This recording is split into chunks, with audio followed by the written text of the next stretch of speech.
On February 12, 2010, a gathering of jumpers advanced toward the Galapagos Islands for a plunging experience. What should be an astounding experience transformed into a misfortune when one of the jumpers was overwhelmed areas of strength, for by and disappeared. The Galapagos Islands are an archipelago of volcanic islands. The islands are found 906 kilometers west of mainland Ecuador in 1535 Ferretomas de Balonga. The Minister of Panama was quick to find these islands while he was going to Peru to resolve a question between Francisco Pizarro, Diego de Almagro. When he returned to the Spanish realm, he enlightened them concerning his new revelation and the creatures that were living on the islands. This gathering of islands was given the name Isolated de los Galapagos, meaning Islands of the Turtles. In 1684, they made the principal sketch guide of the islands under the bearing of privateer Ambrose Carley. He besides named every island after a portion of his kindred privateers. Others were named after English sovereignty and aristocrat. In 1832, the recently free Republic of Ecuador took the islands from Spanish possession and later renamed those islands with new Spanish names. Jumpers frequently visit the Galapagos Islands for their plunge experiences. On February 11, 2010, a few gatherings of jumpers on board the Galapagos Attacker also were going for a scuba plunging experience in the Galapagos Islands. Among them were Eloise Hurricane Denise for yourself and two plunge bosses. Eloise Storm was a 23-year-old kindergarten educator from Galveston, Texas, and New York. She was an admirer of plunging sports there. Jumpers recently met at the Stuff Pickup region at the San Cristobal Island Air Terminal before they boarded Galapagos Attacker. To Eloise and Denise became connected very quickly after they met on the grounds that they were the main two ladies without a backup other than they before long acknowledged they were both from Texas. They were given a short preparation about their expected plunge experience. For around 20 minutes, every one of them had a checkout jump to test and get to know their gear, just to a profundity of under 20 feet, a large number of them.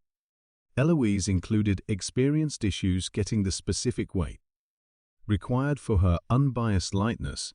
They were wearing weighty wetsuits in high salt water. Their checkout plunge went well. The next day, February 12th, at around 6:30 a.m. subsequent to taking their morning meal, James, one of the jump experts, had a gathering with every one of the jumpers. He cleared up for them the things they had to be familiar with the genuine plunge they were going to begin. However, that was an exceptionally short preparation. He utilized a guide attracted on a whiteboard to show them their jump plan and what the plunge site resembles. James taught them not to go past 90 feet, saying that the perceivability was around 60 feet. They were additionally educated that there can serious areas of strength for be inside the Galapagos waters, and the ebb and flow moves every which way. Because of this solid momentum, they were prompted not to remain in that frame of mind for over an hour. James likewise showed them how to surface cautiously around the pangas and how to get back from the water into the panga. Pangas are inflatable mechanized elastic boats which are utilized for shore trips and the investigation of shores. John and Kimberly, two others jumpers of the gathering, were dumbfounded by the preparation. They anticipated that it should be longer than it was on the grounds that it was their most memorable real plunge. After the checkout plunges they at first had the earlier day. After the preparation, the jumpers were partitioned into two gatherings. Eloise, Kimberly, John, and 4 different jumpers were in a similar gathering utilizing a similar boat. Their gathering likewise included Patricio, one of the plunge bosses, and the panga driver. That plunge expert didn't check their jumping gear before they entered the boats, so Kimberly expected that legitimate preparation. Furthermore, security check would be done when they got inside the panga anyway. Nothing was done when they got into the boats. On their landing in the plunge spot, they all push off in reverse into the water simultaneously, as educated by Patricio, their group jump expert. This was done on the grounds that the panga will throw around those left in it in the event that they don't enter the water simultaneously. Kimberly and John were both aware of their controllers, so they watched out for them too. Guarantee they were on before the plunge begun. John promptly saw out his better half Kimberly as they entered the water, so the two of them offered the okay hint to one another. Plunge expert Patricio and others were around 20 feet from Kimberly, and John never considered Eloise. The second they generally began jumping, his center was drawing nearer to his pal Kimberly. During their plummet, Patricio was consistently in front of Kimberly and John in the profundities. Additionally, Patricia drove the group past the 90-foot limit that James had taught them for not to pass, as John and Kimberly kept following different individuals from the group. They started to battle with the ebb and flow. John was nearly hyperventilating, yet he dialed back his drop the second he saw this issue. When he got to the brief imprint, Patricio had proactively drawn near to the island, so he motioned toward them to hold the slanting lower part of the island immovably and climb against the momentum. Kimberly and John were all the while battling with their strength in the water because of the solid ebb and flow against them. Kimberly recalled that the last time she saw Eloise was around the 3 to 7 minute imprint, when Eloise was all the while plunging into the profound water.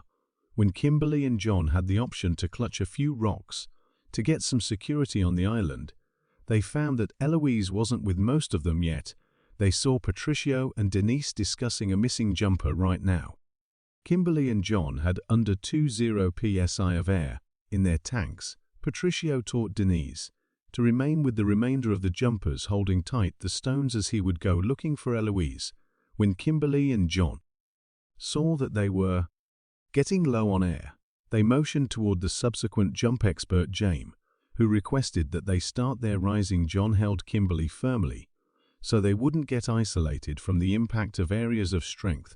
For the two of them surfaced at the brief blemish. On getting to the surface, they figured Eloise would have been there, however they didn't find her there. They looked for on a superficial level, yet couldn't find her. Different jumpers rose to the top as well, and Patricio was in a panga actually scan educating for Eloise. John was worried about Eloise in light of the fact that he realized she could have experienced issues battling against major areas of strength, for when she got isolated from them, Eloise had a different banner with her, so she could undoubtedly be noticeable at the surface. This made John and Kimberly trust that they would, before long, find her. They continued to scan the surface for the banner from the assailant and the pangas. Eventually, Patricio and James entered the water again, looking for Eloise, yet at the same time couldn't find her. A few boats and the Ecuadorian coast watchman likewise joined in looking for Eloise, yet all without much of any result. After around 4 hours of scanning the surface for Eloise, the excess jumpers got back to the primary plunge site. However, Denise and Patricio got back to the water with an additional air tank, looking for Eloise. They dropped to where Denise last saw Eloise, yet the momentum there was areas of strength for extremely permitted themselves to be driven by the flow to any place it would take them. They expected that was probably going to have happened to Eloise. After arriving at 150 feet, Denise saw Eloise from a distance. She was at 168 feet in the profundities. Eloise was lying in the fetal position. Her eyes were shut, and she was quiet and tranquil. Her mass was as of now not on her, and her controller was out of her mouth. When they carried her to the surface, they checked her air tank, found that it actually had 20 psi of air here. Hardware was functioning admirably, yet Denise didn't know whether Eloise's 2 blades were on her. All she knew was that one of the balances was taken out when they were carrying her body to the surface. When checked, Eloise's lungs didn't appear to have any water in them. What might have happened to Eloise? It was accepted that Eloise kicked the bucket inside a brief period of time, around the 6th to brief sign of the jump. This depended on the last time she was seen by Kimberly and how much air staying in her chamber after her body was recuperated. Recommended that she passed on sooner than they suspected. It was somewhat of a help until the end of the jumpers that Denise had the option to find her body at the lower part of the sea, since they were spooky by the possibility that Eloise could have been sitting tight for them to save her. In any case, they couldn't. The recuperation went flawlessly, as her body was taken back to the surface and gave over to Ecuadorian authorities. Eloise will be for all time missed by her caring loved ones. There are a couple of things that might have kept this jump mishap from happening on the off chance that they were thought about. First, the jumper ought to have been given a more nitty-gritty plunge preparation on what they were probably going to look while plunging, other than one of the plunge bosses. Patricio ought to have made the drop sufficiently slow to forestall all the jumpers from fanning out as they did. They would have stayed away from the weighty current in the event that they didn't dive too deep. In conclusion, Patricio shouldn't have went past the 90-foot limit, which James educated them not to go past due to the conceivable solid